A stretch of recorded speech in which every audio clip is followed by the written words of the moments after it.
Welcome back to Dan United Chat. We are going through it tonight. We have got Matheus Cunha has declared himself fit and ready for the cause on Saturday. What does this mean? Is Benjamin Šeško going to drop to the bench? Are we going to see changes in the way that Bruno Fernandes is used? One thing for sure, we are going to go through a lot tonight. Make sure you like, subscribe, and strap yourselves in.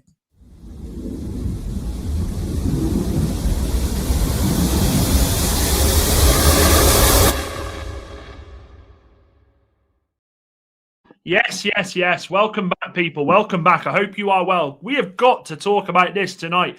Reports coming from Ben Jacobs today that Matheus Cunha has told his pals, has told everyone that will listen, I am fit, I am ready, and I'm ready for the cause. We love that. We love it when players do that. We love it when players say that.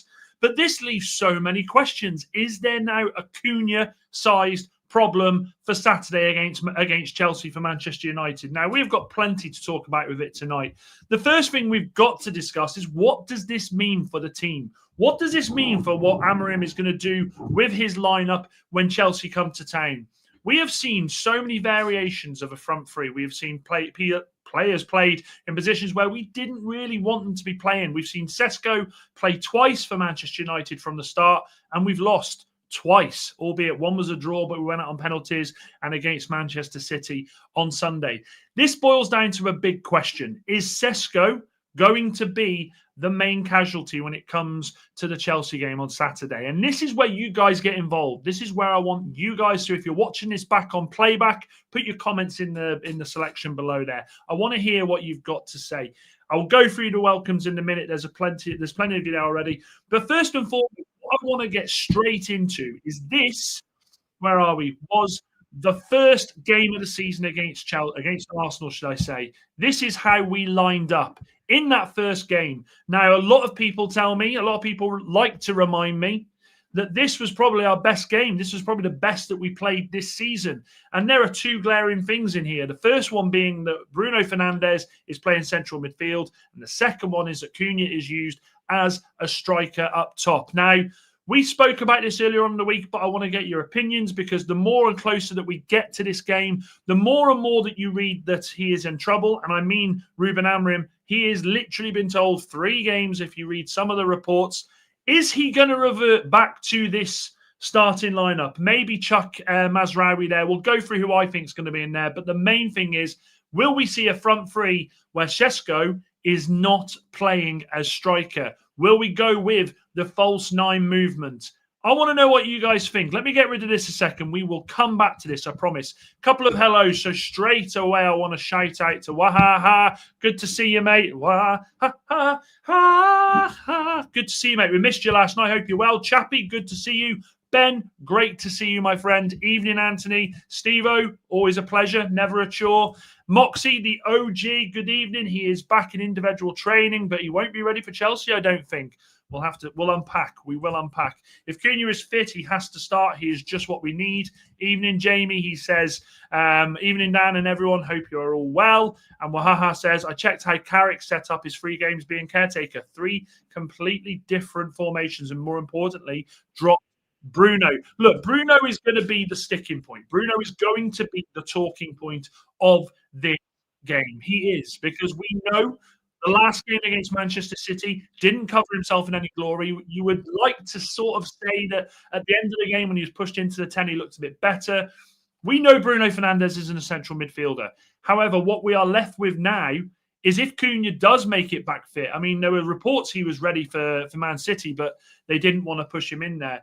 If he is back, then does this mean that we see Bruno drop back? Or are we looking at a formation where we see, and this is what I really want, a Cunha and a Brian and a Sesko in that striker role?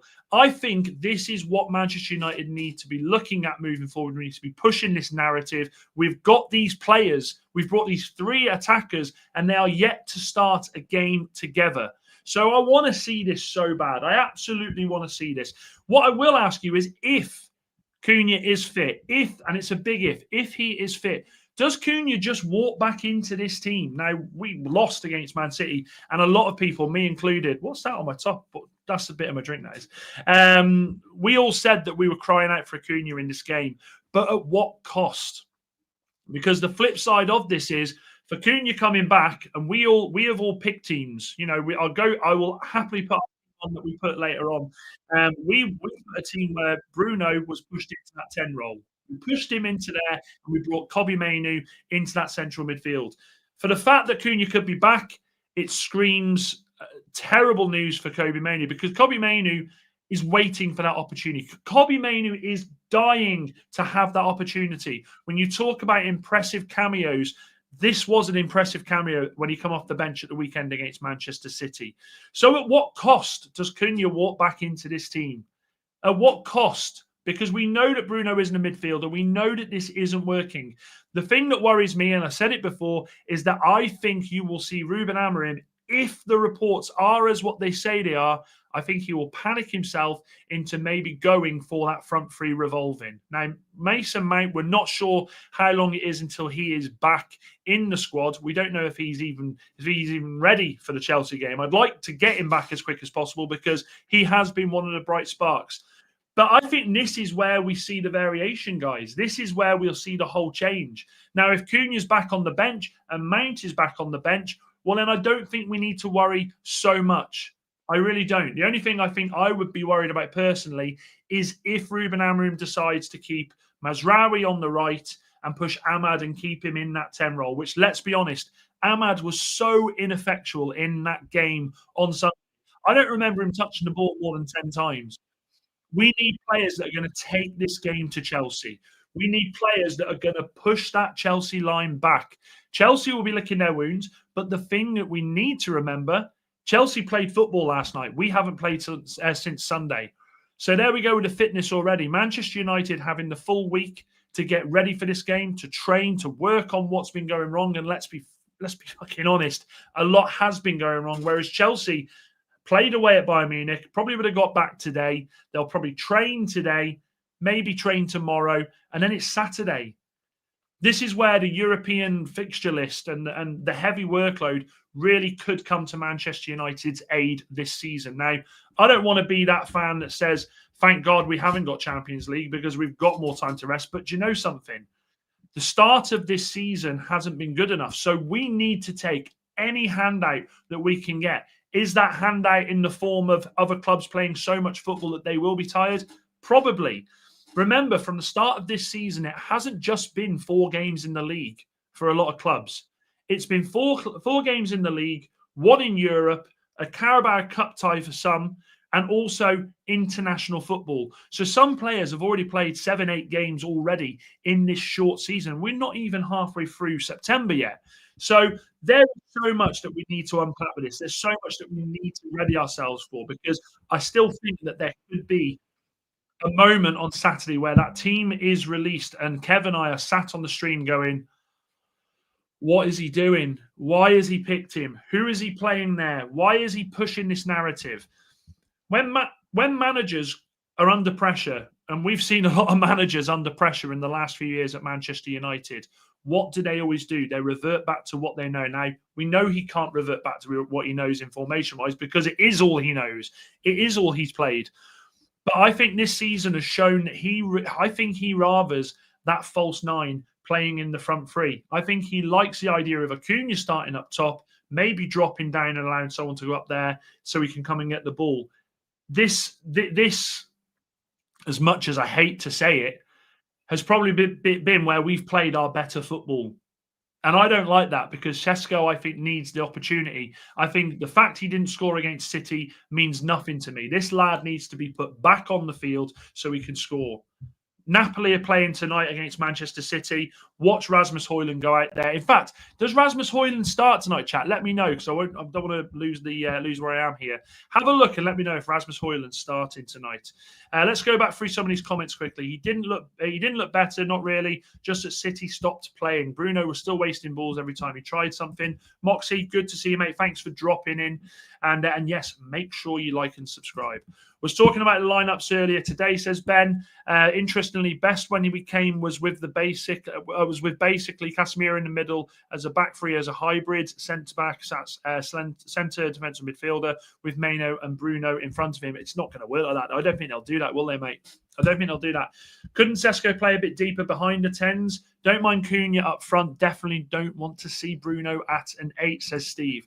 Problems we've had with managers is that they won't drop Bruno, and it's killing us when he doesn't play well, and now he can't play central midfield. And Jamie's right there. This is the thing. Like, we have seen Bruno in his time at Manchester United have absolutely horrendous games, but he stays on the pitch. I think I could probably count on one hand times I've seen Bruno come off the field, like before the end of the game when he's had a stinker. It just doesn't happen very often.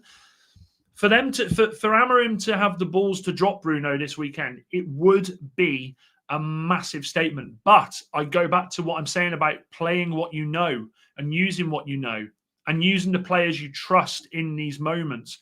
Bruno Fernandes, whether we like it or whether we don't like it in that central midfield role, is a player that Ruben Amorim trusts. He trusts his ability to change a game. Now, why we're not seeing Bruno change the game we'd like to, because he is changing the games at the moment, but at the other end of the pitch, when he's losing his markers, when he's being caught out in that free role that he's trying to, in his head, do. What we are missing is him being in that attacking sense and being able to dictate what Manchester United can do.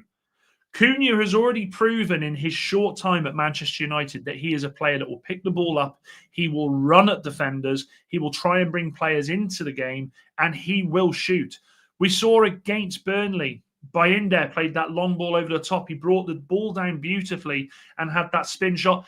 That is what I want to see from Cunha. Now, as Moxie said before he left, Cunha potentially would train in regardless. Cunha is a player we cannot afford to injure further. So if there is a hint of him not being ready, I don't want him on the pitch. But I go back to it. If Manchester United genuinely are concerned, if Ruben Amorim is genuinely concerned, and in what this is a game of the highest magnitude at the moment, with where we are in the league, with how the season started, our worst start in Premier League history, I wouldn't be surprised if he brings him back and starts him. Sort of moving that pivot liner back, if it makes sense. I see what you're saying with it, Ben. I hear it, mate. Wahaha says, Ahmad was useless, did something in the last 5 minutes, but still no end product. And you're right. In the last 5 minutes, I saw Ahmad pick the ball up from the byline, cut inside and try and do something. I thought, why haven't you been doing that the entire game? Ahmad is playing so far within himself this season. It's bizarre. I'd even go as far to say, is Ahmad struggling playing under Ruben Amorim? He was decent-ish last season. He didn't play that much under him because he got injured early on in the year. There's a looker reffing ding, Alan. There's a looker reffer ding. Okay. With Casemiro stepping up from centre-back to centre defensive midfield in transition from 3 centre-backs to centre-backs, Leach would be better suited to it when he's fit. He ain't dropping De Ligt. He loves De Ligt this season, and De Ligt hasn't been awful. I mean, look, on Sunday, we know that 3 of the mistakes come from Luke Shaw. And look, and again, with Luke Shaw, maybe we've just found his level against Burnley, against Fulham. Yeah, looks decent. But against Manchester City, where you have got the revolving forward line, where you have got players with the ability to drop out of one position, go and fill another, completely taking players away from their positions. That's where he gets caught. Maybe it's that. And yes, Rasmus is starting. Jesus Christ. Rasmus definitely starts. His sub is awful even for him.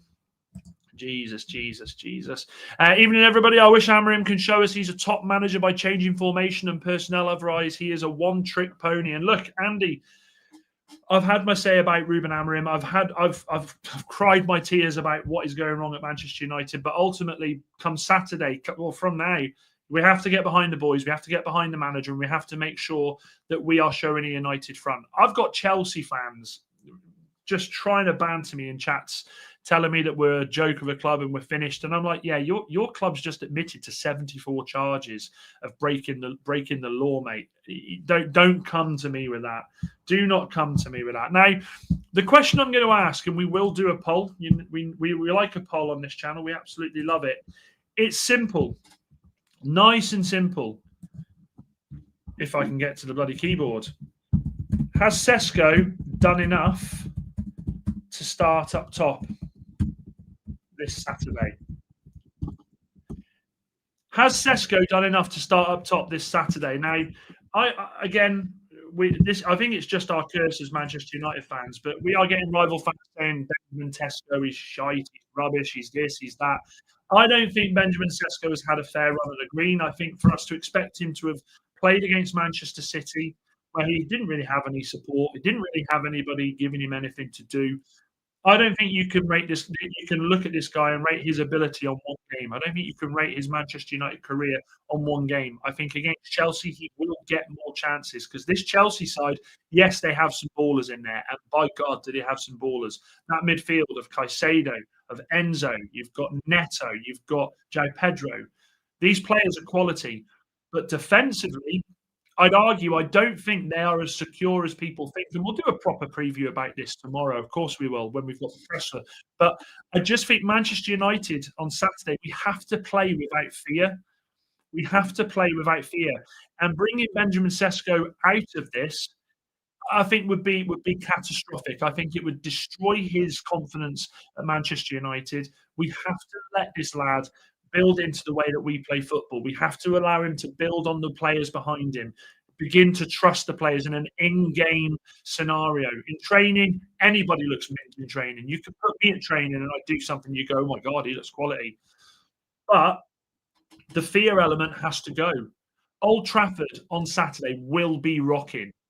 It will be rocking because of one person, and that is Garnacho. The United fans, it is going to be a cauldron for him.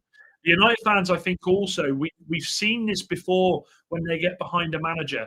A lot of fans, Ben's one of them, are not happy at the fact that Manchester United are potentially looking at replacing this manager. A lot of fans are still willing to give this manager time to turn around. They will make the place an absolute fortress. The fans will, not the players. The fans will on Saturday. They will be loud, they will be proud, and they will be chanting Amorim's name throughout that game. It is up to the players now to step onto that pitch on Saturday and play with no fear.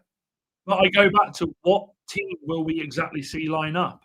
What team will we exactly see go up against them? Now, there are variations, and let me just bring a couple up here.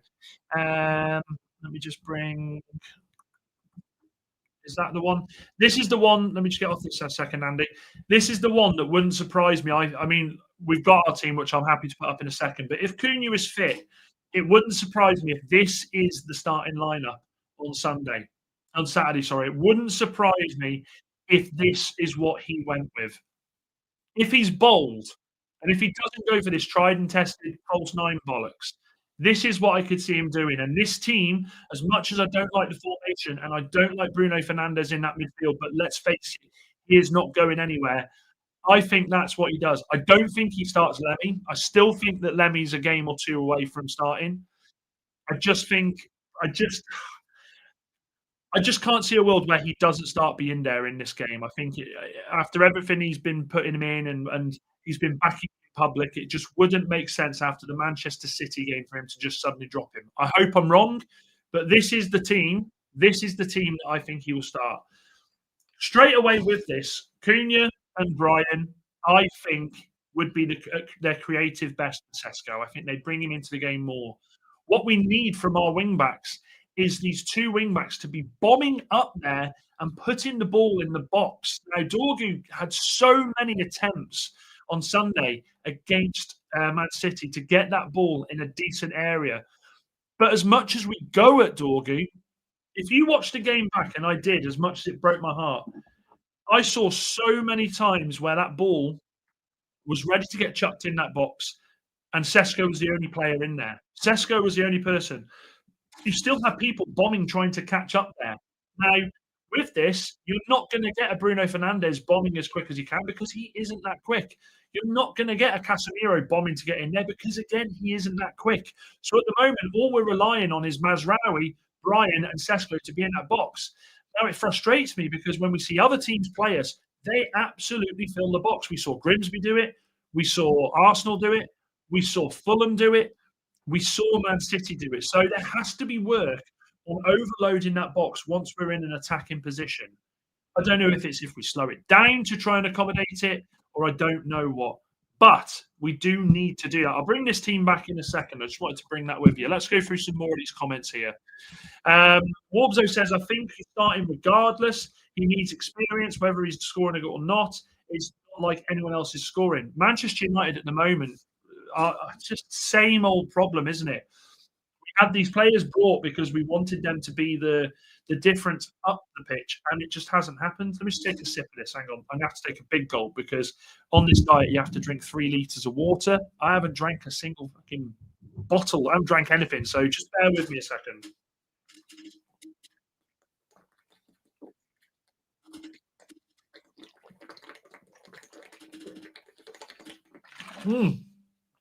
That was a good outgo. That was. Sorry about that. And I agree with that, Warbs, though. You've got to keep this lad going. If any cross would even get close to him, he did hold up and play and build the play well. There was a moment in the game where Sesko received the ball, span around, and had a shot. And it was like, okay, we can see you can hold the ball up. We can see you can spin him. But when he's holding the ball up, I'm not seeing any of these forwards run past him. I didn't see Ahmad once in anticipation go past him. Sesko is going to win headers. He's going to win. We've seen it in every game he's played. When he's come on the pitch, he wins a header. It's just what he does. He is a lanky guy that can win things in the air. Why aren't the players having this in their minds to go past him? With Matthias Cunha, I think you would have that. I think you would see a player who has the footballing brain to go, he's going to win that. I'm just going to run past him. I'm going to make a run past him, and I'm going to hopefully anticipate getting that ball and doing something. Sesko is obviously our striker, but the guy can do so much more in the way of bringing players in. The problem with Sesko is the wing-backs don't put the ball in the box for him. We've seen that before. Luke Little, yeah, correct. Kev, welcome back, mate. Good to see you. Check your phone for a full view. Okay. Oh, I'll have a look in a minute, Kev.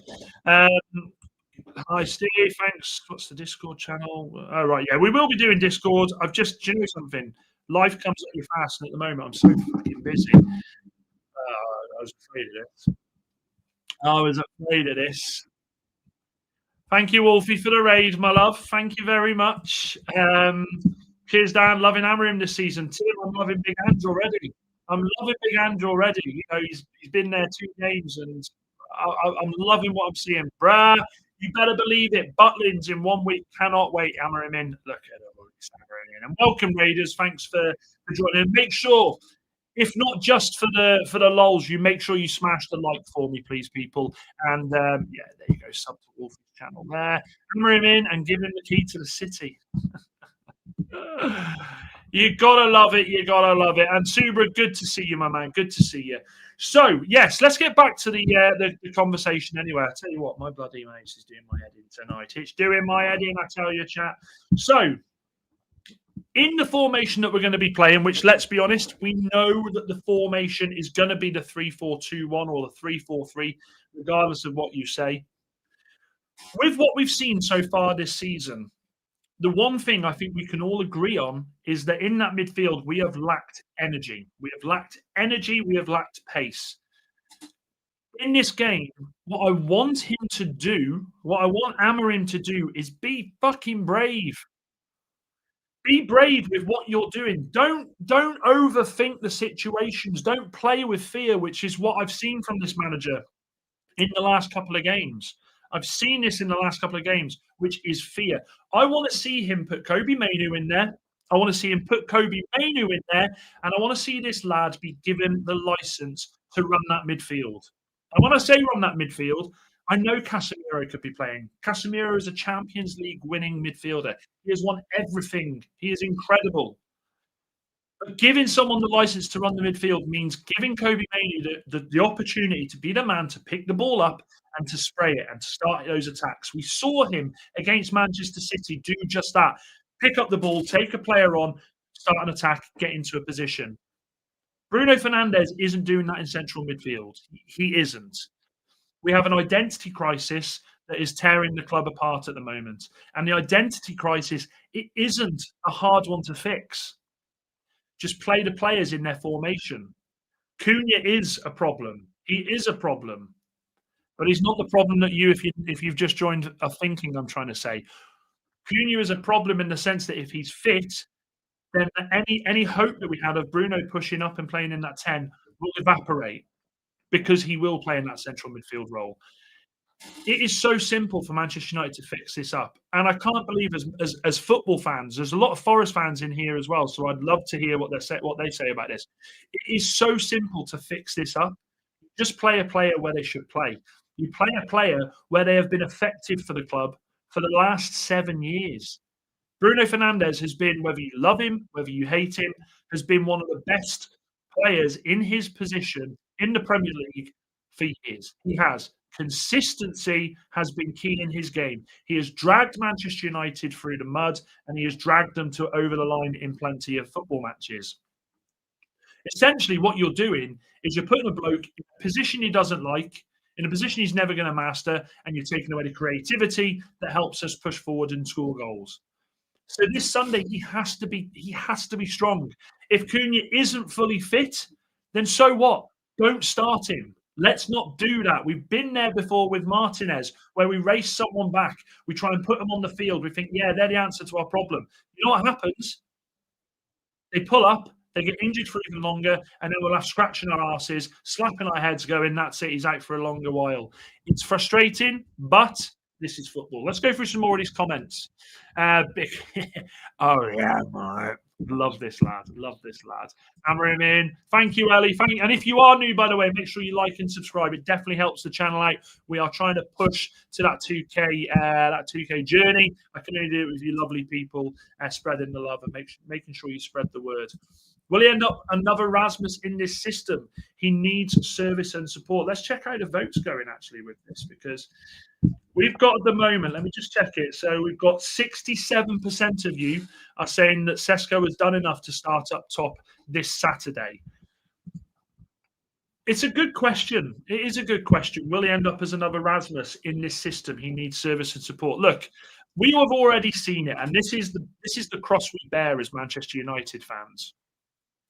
Rasmus Højlund goes to Napoli, scores on his debut. I said it'd happen. I didn't want the guy to go. I thought he'd be good backup to come off the bench. It's done. It's gone. We forget about it. I wish him well. I hope he scores against City tonight. It's against City. Why wouldn't I want him to score? But to say that Sesko could be another Rasmus Højlund, I think is extremely wide of the mark. We're not talking about a young lad who's had his breakout season for Leipzig and the world of expectation is now thrust upon him. We're talking about a lad who has played at the Euros, who has played in the Champions League, who has played at the German top level for a couple of seasons, and who has scored goals doing it. Now, albeit he hasn't scored 30 goals a season, but you know what? Who has scored 30? Who's scored 20 goals at Manchester United in the last 10 years? In the last 10 years, the closest we've got to that is 17 or 18. And that was Marcus Rashford when he was having his purple season. Let's not compare these players with other players. I hate football in the sense that we do that. I hate when we say, Garnacho next. No, there's no such thing as the next Ronaldo, the next Messi, the next Pele, the next Beckham, the next Schmeichel. It doesn't work. Let these players become the best version of themselves. And Benjamin Šeško is a class example of that. We don't need to even think about comparing him to Rasmus Højlund. I saw enough from him on Sunday against Man City to tell me he's nothing like Rasmus Højlund. For a start, he gets stuck in with the defenders. He wins, I'll say it into the mic, he wins flick-ons. Tries to make chances for himself. He's quick. He knows what he's doing on a football pitch. Yeah, good to see you, Georgie. Love you, mate. Love you. You're top bloke. Over the last few years, the last couple of years, we haven't had a decent wide player who is a team player. They just shoot. You know, the last decent wide player that Manchester United had that was up and down. There's two, I'd say, and this is really scraping the barrel. Valencia was class at doing that. Valencia on that right-hand side would just hug that right-hand side touchline, and his job was to get to the byline and cross that ball in. And Ashley Young did it as well. Ashley Young, when he first joined Manchester United, out on the left, would cut back in, whip the ball in. It's not rocket science to know that we need the creativity. This is why, for me, the 4-3-3 or the 4-2-3-1 would be so much better because you could allow Brian and Mbeumo, Matthias Cunha to hug those lines and be able to have the ability to come in, cut in, have their shot, or have the ability to get to that byline and get the ball in there. It's missed you too, buddy. Football. Dan looking more like Captain Birdseye from Grimsby every day. I tell you what, you're not far wrong there, to be fair, 3-star Red. Smash a like for the Captain Birdseye comment. It's age, mate. And I tell you what it is, it's Manchester United. I wish you had a profile picture because I'd love to see what you look like after 2 games. And yeah, I know. This system isn't working and Amorim won't change, but what hope have we got? Well, I tell you what hope we got. We're Manchester United football fans. We're football fans. Football fans are the most. We're the dreamers, aren't we? We're the dreamers of sport. Because no matter how bad our team's playing, we will still watch. We will still turn up. We will still support. We will still argue. We will argue with everybody that our team isn't that bad, and we're just getting there. It's just got to come, got to mix, and it's got to get ready. This is what we do. This is what we've got. We've got each other and we've got the football. Andy says Mainu definitely and then Ugarte, Casemiro to play the game, to play the rest of the game. Yeah, I think that answers everything. I genuinely do. Mainu has to start. Bruno, no chance. Not in that central midfielder role, should I say? Amorim in. He'll play Cunha, says Martin. Definitely a Forest fan. Angel. I'm going to say Angel. What football matches has Bruno pulled us over the line? He's trash this season. He's a problem. He should have been sold. What do you mean? What football matches has he pulled us over the line? Bruno Fernandes has been, regardless of what you think about him, Bruno has done so much for this club. How many last-minute winners has he set up or scored? Okay, this season it's been abysmal. We know that. Guy's not been playing in his position. I'm not defending him, by the way. I'm not defending him this season because I think his attitude after the City game was that of an absolute disgrace. But to say what football matches has Bruno pulled us over the line is a bit wide of the mark, Angel, surely. The plough is calling. Go and enjoy yourself, Kev. Football, the most simplest game on the planet. Modern-day gaffers just need to realise that. And that is it. Manchester United. Football. It really is that simple. Why we can't see managers taking that on board and utilising that, I don't know. I just don't know. Question, Dan, do you think Amorim won't change because he wants to be sacked? I saw a comment about this today. I saw a comment saying that he's just that arrogant. Because there's that clause, isn't there, that if he's sacked before the 1st of November, he will get 12 million. Now, for a man who has come out and said several times, and he has said several times, I will leave this club if I'm not wanted here. I will walk away without compensation. I'd like to think he doesn't. I'd like to think this bloke still cares, and I'd like to think that it pisses him off just as much as it pisses you off and me off that we're not winning games. I think in a way he is. There is slight delirium there because I genuinely think he watches us and goes, but how is this not working? It works so well in sporting. Well, there lies the answer straight away, Ruben. You played in Portugal. Yes, you had some Champions League big nights, but what European clubs don't go out there on Champions League nights and get big results? We've seen it. It's a tale as old as time. That's what football does. I don't think he wants to be sacked for a second. And let's be honest, what good would it do Ruben Amorim to get sacked? Like, what, other than financially, what good would it do for his reputation? He will want to absolutely turn this round. If he doesn't turn this round, then the next club he looks at won't be a top club. You won't see a Barcelona or a Real Madrid. I'm just hypothetically here, or an Italian club or a German club. You won't see these lot go for him because he'll be tainted by this Manchester United spell. He'll be scarred. They'll go, he's tainted me. There's no chance. So I don't think he wants to be sacked. I genuinely don't think he wants to be sacked. Adnan Januzaj was probably the last exciting winger we had. Well, yeah, the worst thing we did with Adnan Januzaj was giving the 11 side, the 11 shirt. Angel, I'll come back to this. He's been crap for a long time. What are you watching? Last season he did nothing. What? Hang on a second. I'll humour you. I'll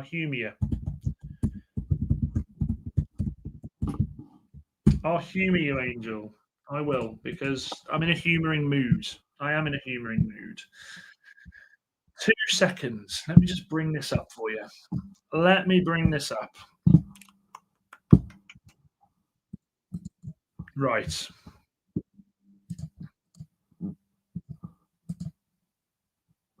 Okay. Let me share the out screen for you, my love. Share the screen. Doesn't cost much to do it. Right. I'll do it on here because the mouse is pissing me off. Finished 15th last season. Finished 15th. In our worst season. And he's still got 19 goals and 19 assists. Now, I think what you're falling into there, Angel, I'll be honest with you, and look, this isn't a fan channel where I'm going to call you an idiot because that's not what we do here. We're a community. But what I am going to say to you is this. Are you calling him crap because last season we finished 15th? Or are you calling him crap because of a Europa League final and him playing in a shit position this season? Name me many players who play and finish in a club that finishes 15th and get 19 assists in all competitions, 19 goals in all competitions. Name me a player that does that. Name it me, because even in relegation teams, I don't see many players that pull stats like this. With 36 games, you got 11 assists, 8 goals. This is on the top of, by the way, a lot of us, and I'm sure you as well, probably saying that this formation doesn't work. The formation's wrong for the Premier League. So I don't see how you can say that he was shit. He's been crap for a long time. I mean, look, you've piqued my interests. We'll go from the season before that. We'll go from this season. We'll go from the season before that. This is where I get bantered. 15 goals, 13 assists in 48 games. Season before that. Let's go with this one. 14 goals, 15 assists. This guy's an attacking midfielder, and he's pulling up goals like that most seasons. I am angry. I am just as angry this season at Bruno Fernandes as a lot of people is. I am. I'm very angry with him. But let's not forget he's playing. Let's not forget he's playing in a position that he doesn't fit in. I know he doesn't fit in. And with the stats that we're seeing there, this guy's kept us ticking. Where would we be without that? Where would we be without that guy? What I will say about you, Angel, I agree that we should have sold him this summer. I think his time at the club has come to an end. I think it was now time to bring in that new era of player. Maybe if we could have got the Baleba deal over the line. Yeah, absolutely. I'll take that point. But to say he's been shit for ages it's ridiculous. He's our best player. He's been our best player for the last 3 years minimum. Freestyle match. Red says our match last night was abysmal, but far too early to write off an entire season. Last laugh though, I was fuming. United, no different to us at the moment. I take that. I'm not the only one with this opinion. I go every home game. I know loads of our fans who don't want him bringing up as many stats as you want. Look, that's fair. That's fair enough. You go. It's your opinion, Angel. I'm not here to change your opinion. We don't do that here. I'm not here to sit here and say you're wrong, I'm right. Get with it. That's your opinion. Absolutely fine. But without this bloke over the last couple of years, in the last couple of years when we won, okay, let's go back to the Carabao Cup and let's go back to the FA Cup. We don't win them without Bruno. And I can sit there and I can say that with absolute chest. Because who replaces them in the teams when he's not playing in those games? And don't say Scott McTominay, because now Scott McTominay all of a sudden is Ballon d'Or, ranked, and he's had an amazing season at Napoli. Loads of United fans said he wasn't good enough for what we were trying to do. He didn't fit the system. I just don't. I am happy to sit here and say that this season he is abysmal. He has been in a position he doesn't like, in a formation that doesn't work for the club. But to say that, I'm not going to forget what he's done over the last few years. Thing with him, he's shit for 5 games, then great one game, which helps us forget his shit in those 5 games. And yeah, look, he could absolutely on Saturday, us talking about this and moaning about him, he could absolutely pull it out of the bag. But I just think this formation doesn't fit Bruno Fernandes. And I think that the position he's played in doesn't fit for Bruno Fernandes. Bruno's your best player by a country mile. He's playing out of position, says everything about the manager, hasn't got a clue. And actually, no, I will say this, Angel, to be fair, mate, because I love the fact you go every game. What are your thoughts on the manager and the formation?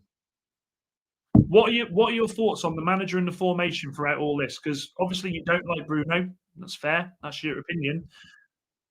But I'd be interested to know what your thoughts are, what the manager's been doing, and how the formation has been for Manchester United.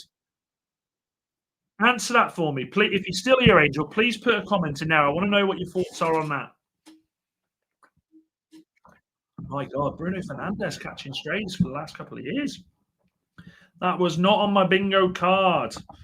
What was I going to say?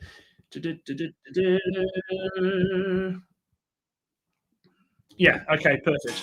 I went off on a tangent there. You completely blew me there, Angel. And this is right. So this is the other thing that I'm going to say now with regards to substitutions. Substitutions have been a massive problem for Manchester United this season, I think. I think what Amorim's done with his substitutions has shown to be naive at best. I think naivety is the word. Do we believe with the players that are coming back, Mason Mount, Cunha, we've obviously got Ahmad that's been playing in there. We've got Sesko that's been playing there. Will this create a problem for the way that he looks at the game and tries to manage the game? Because we saw the first game against Arsenal, didn't really want to make the sub with Sesko till right at the end of the game. If Cunha isn't fit, are we expecting it's going to be a case of 65 minutes, 70 minutes, or will he chuck him on like we did against, was it Fulham or was it against Burnley, where the 55th minute, bang, the substitutions were done? He has to work on his tactical. He has to work on his tactical changes when it comes to the formation, it comes to the substitutions, for sure. Angel says, I want the manager gone. This system will never work. It's inevitable he's going to go because we ain't going to win a run of games. So, okay, Angel, I'll go back then. If the formation isn't working, and you said by your own accounts that Bruno was shit last season, is there not a thing here that's causing Bruno to have been crap last season in your view? Is there not something? Do you see what I'm saying? Is there a correlation here? Richard says, good to see you, Richard. Hope you are. It says, look, do you think Matt Busby had a formation? He had a team. He said, go out and enjoy yourselves, entertain and win. Football's a lot different since then, though, Rich. I take your point, though, mate. I take your point. I mean, look, we talk about rigid. I mean, bloody hell. Alex Ferguson was famed for a 4-4-2. That 4-4-2 was that. It was just that. Football's come on such a long way, and in this modern day game, you have to have the ability to change the game on the bounce like that, on the flip. You have to be able to look at what your opponent is doing and go, right, hang on, they're overloading us in the midfield, but we've got three down. We've got the two. We need to change this and drop the two central defensive midfielders and bring the player back to have that instead of there. Have the two there, the one in front, which means you've got the triangle there, which can counteract that. But we don't do that. What we do is we persist with keeping two central midfielders, which Ruben Amorim, by his own admission, says what we do, we have three at the back and we have five midfielders. No, we don't, Ruben. We have five at the back and we have two midfielders. So it's no wonder that every time a team comes to play against Manchester United, they know they can just go through the middle with no questions answered. And they know that Bruno's going to be pulled out of position. They know that Casemiro is going to run his absolute heart out for 60 minutes and have to get oxygen and carried off the pitch. It's just the facts. It's just the facts. He will never change the formation, not even against City when 2-0 down and chasing the game. Even when he's had an hour of seeing it, it ain't working. And this is absolutely spot on by Wahaha. I just want to check something quickly. I just want to see. Where are we? 2 seconds, chat. Let me just bring this up. No goals yet. Okay. I'm just interested to see how they get on today. Absolutely interesting to see. Richard says, sorry, Richard, let me get to you, mate. I can't even bloody click here. My mouse is killing me tonight. Football has not changed. Defenders defend, the midfielders protect and progress, and strikers score, not rocket science. Disagree with that. Defenders now defenders now step up to become central defensive midfielders. Midfielders will push out to the wings, allowing people to come through the middle. You'll see midfielders drop back into a back three almost to allow people to push forward. You'll see strikers pull out on the wing and wingers invert. The premise is right, Richard. I agree with what you're saying, but it has changed a hell of a lot. You put the absolute best of the best from past years against a team today, they get pulled apart because formations are just so much different. If it wasn't rocket science, then you play 4-4-2 every game. You'd allow the wing backs to push up and overlap the wingers if they needed to. You'd have two strikers that would run one into space, one pulling a defender. You'd have the two central midfielders being the heart and soul and the energy, and you'd go and win a lot of games. But you can't do it like that anymore. You just can't do it. Well, they shouldn't keep it. I'm with you, mate. I'm with you. If simplicity won football games, I'm all for it. But it just doesn't. I get what you're saying, but it doesn't work like that. It doesn't. Look, I'll go back to your comment. I loved football when it was like this. I love some of my best memories of football when it's like this. But I think Manchester United are now in a situation where we just don't know where we're going. Like, there is no moving forwards with this formation. There is no knowing that we can turn a game around like that.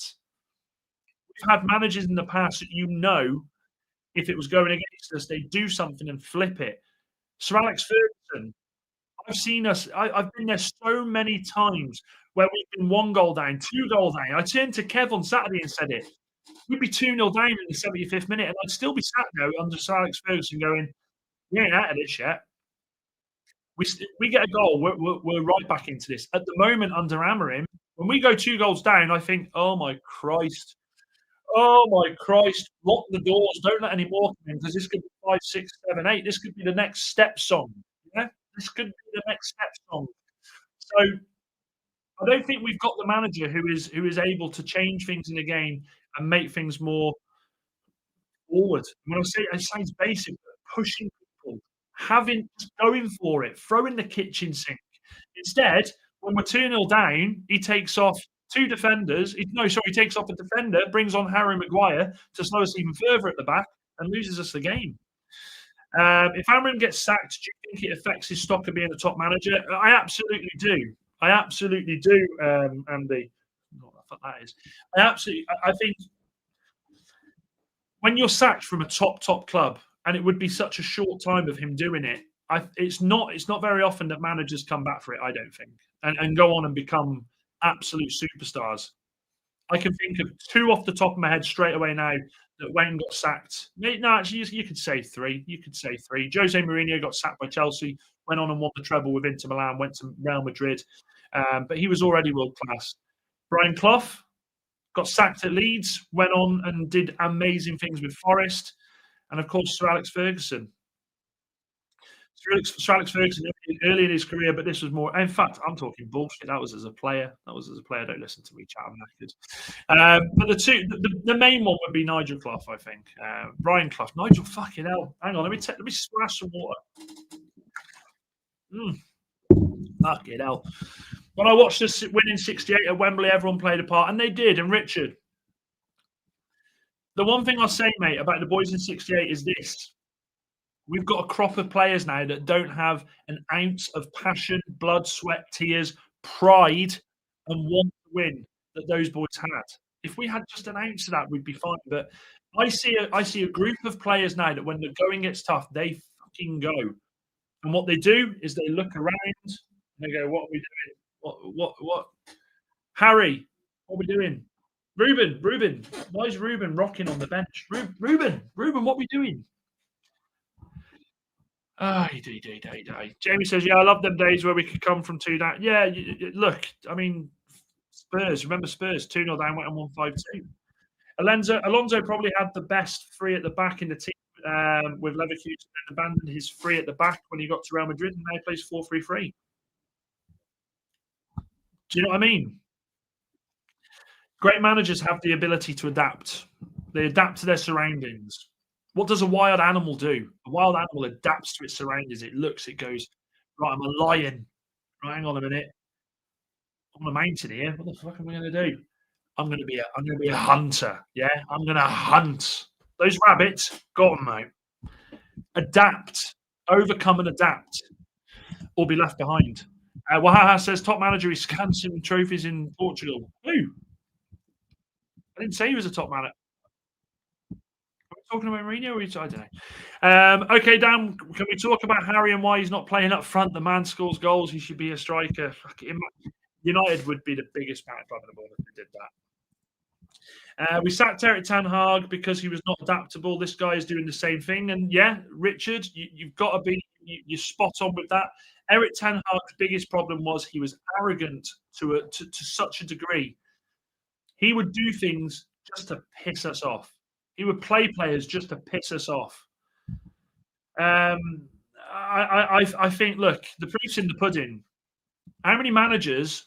This is a good question. How many managers have left Manchester United to go on and achieve incredible things? Ollie got sacked from Besiktas.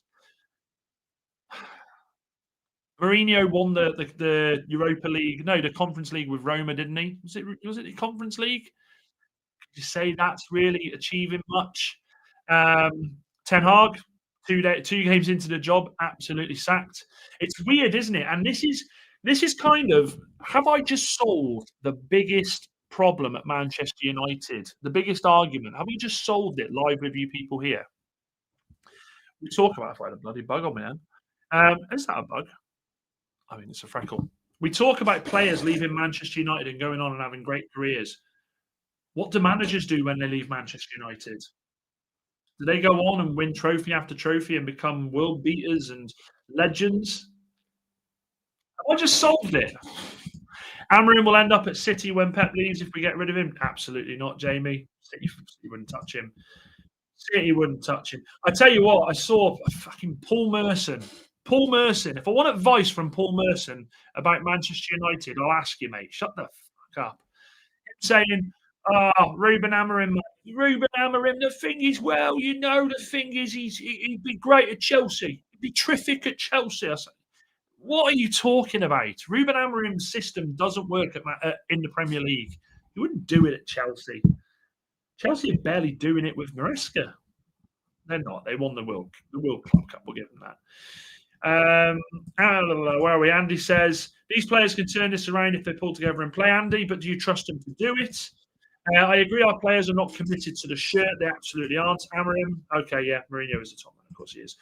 Not been this depressed since Franco Farrell, but Franco Farrell, stats-wise, was better. is better than Amorim, isn't he? Didn't Moyes win Europe at West Ham too? He did, but how many clubs did he get to? Did he go through to get to West Ham? Wasn't that his second spell at West Ham? Who did he do? He did Sociedad. He did Sunderland, West Ham. He was bounced around a bit. Moyes was quality at West Ham. You could argue Moyes. I'm talking about managers leaving Manchester United and going out there and winning leagues. You know, winning the big trophies. No one's done it. At the risk of being libelled, I'm going to refuse to answer that one. I'll let your imagination stick with that one. Let us just check. I always love doing this live on stream. Last night when we were on stream, it was dropped that Mourinho had gone to, where had he gone? Gone to, what's this? Gone to Benfica. Has there been a red card in a game, guys? Has there been a red card? Apparently there's been a red card. Oh, it's Napoli. Oh, there you go. City will absolutely spank them now. City will absolutely spank them. How about Sean Dyche till the end of the season? Andy, don't do that. Andy, Christ, mate. Sean Dyche. Christ almighty. Yeah, I'm here to play the fantastic, sexy game. Absolute joke. Yeah, Moyes is definitely not the answer. Moyes found his level. West Ham, phenomenal. Got him into Europe, won a trophy. Always was knocking on the door in and around Europe. Everton, he's gone home. Everton will be a fantastic outfit this season. They will be exactly where I think Everton should be. Mid-table, pushing potentially for European football. Why have our former managers, why have our former players failed as managers and aren't managing clubs anymore? I don't think it's just our players, though, isn't it? There's a lot of players, like ex-players, that we all looked at and went, Jesus Christ, you know, these lads are proper proper footballing men. They will go on and have incredible careers.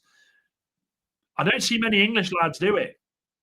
Name me a top English manager that's good, that's still out there now, doing things like an ex-Prem player that's going out there and doing things. Eddie Howe wasn't really Prem, was he? He played for Bournemouth.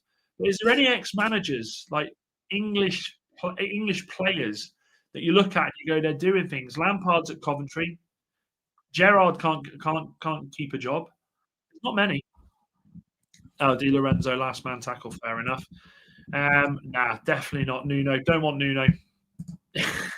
What was her name? What did we call her? What did we call her, George? Was it Kelly? Was it Kelly? Oh, was it Kelly? There was this woman at an event that we went to. Jesus Christ. Jesus Christ, she was a looker. She was a looker. Oh, what was her name, George? What did we call her? It wasn't Kelly, was it? Was it Kim? Was it Kim? Was it Kim? Kim. She was big. Yeah, talk like this. Come on. She was following people around with trying to get people's details to sign up for some competition. You could just see her. She was like 1 second smashing a big cob, and then next second, come here, I want to get your number, mate. I'm gonna get your number. She was a beaut. She was a beaut. All United fans believe and back the team, says Jamie. We just don't back Amorim now with this formation. Of course, we back our players. Of course, we do. We'll back up. We love our players. We absolutely will love our players and back them, but this isn't working. Steve Bruce, come on, mate. Bobby Charlton managed after retired. Great player, terrible manager. Frank took Tottenham, who finished below us last season and is already doing well. Needs 5 more wins to equal. Oh my Christ! This is real as well, isn't it? Warbso with the fucking comment of the night here. Oh God! What the hell? What odds would you give Thomas Frank? What odds would you give Thomas Frank on getting to 10? Oh God!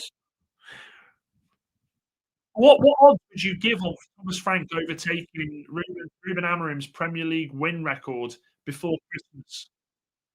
Imagine. Oh, Christ, that's a sobering message, that is. If he goes, we will get a manager to the end of the season. Well, it's actually good you say that, because I'm seeing more and more, so many people twerking for Michael Carrick. A lot of people twerking for Michael Carrick to come and take over for the rest of the season. But another young manager that we've had that's gone to Middlesbrough, and it failed miserably, didn't it? I think did they get playoffs? I think they got playoffs, and then they dropped out, and then he got sacked. Was it back end of last season he got sacked? I love Michael Carrick's one of the best midfielders I've seen play at Manchester United. Incredible. Mick McCarthy, fucking hell. Remember that interview? It can't go on, can it? It can. It's taken Amorim over a year to get that many wins. Jesus Christ. Michael Carrick with Keno as an assistant. Oh, imagine Roy Keane taking over these group of players. Imagine. It never happened. I think we can all agree it never happened. But Roy Keane as manager of Manchester United. Ooh la la! Listen, I've been travelling from Belfast since I was 8 years old. I've never booed a player once he put the shirt on. And that's the thing. We can't boo any of these players. They piss us off. They do. They absolutely annoy us, and they make us scream at the TV. But come Saturday, as much as I'm angry right now, as much as I'm still hurting from the loss, as much as I'm absolutely furious that Manchester United now, after finishing their worst ever season in the Premier League, and now the worst start ever in the Premier League, out of all cup competitions until January, because we've got the FA Cup, and luckily we get in the third round. As much as they irritate me, as much as they annoy me, as much as Amorim makes me scream and shout at the TV, screaming, why don't you change the formation? Why don't you fucking think? As much as they do that on Saturday at 4:45 when we go live, nice one, I'll sit there and back them. I will, because that's what we do as fans. That's what we do as fans. We have to. We can't, and you know something that I stick with? This is what I tell myself every game that we lose, every shit performance, every performance where I'm sat there going, why do I put myself through this? Why do I watch these idiots? If Manchester United turn it around one day and we get back to the top, I want to be one of those fans that sat there and said, you know what? I sat there and watched this when it was absolute bullshit. I watched us screaming and shouting, clawing, trying to get up that table. I watched us take hammerings against our biggest rivals. I watched the heart-aching finals. I watched us not hit Europe for 2 or 3 seasons. I want to be able to say that I witnessed all that so I can enjoy the good times. That's exactly why I want to do that. Carrick, take him in a heartbeat. They would all ask to leave, I think. Keno would beat the shit out of those players if he wasn't there. And I think that's a great question. That's a great point. Do you think we have had too many young players? No, I don't, Andy. Nicky Butt really infuriated me the other day. He infuriated me when he questioned Sesko, but then he come back with a really good comment earlier this week where he said, younger players now at Manchester United are destined to fail. They are. They've got no chance. Because when the class of 92 were coming through, the characters they had at that club who bred the mentality of winning, of not accepting second place. And if you finish second, you got hard at work ready for the next season to get yourself back in that position, to go there and to win the trophies, and to do it for this here. Do it for this here. Name on the back of the shirt means absolutely nothing. It's all about this here. Manchester United now, we have seen some youngsters come through this club that you look at them and you go, you absolute clowns. Garnacho, Mason Greenwood. Yeah? Who's the other one? Who's the other one? Ravel Morrison. We've seen so many of these youngsters come through, get the wages and think they're big time Charlies, think that they're the boys that can do what they want because they've got the big bucks in the back of their arseholes, yeah? In the bank accounts. Gone are the days where you had to come through that fucking youth system and learn what it was to be a man before being a footballer. Gone are the days where the manager was telling the players, make sure you settle down, get yourself a family. I want to be involved in where you're going to be looking at living. I want to see what you're going to do as a person. I want you to grow as a person. Gone are those days. Now we've got a jumped up bunch of idiots who get paid stupid money that we will never see in our lifetime. And they fuck it up. Simple as that. Can I tell you, as an old person, things will get better and cream always rises to the top. Come on, United. And Richard, you couldn't have ended it in a better way if you tried. Make sure you hit the like button. Make sure you subscribe on the way out. If you have just watched this on playback, hit some comments in there. I'm interested to know what you think. One thing's for certain, this club may be in the shit at the moment, but one day, Manchester United will be back. Dan United. Uta! Uta! Uta!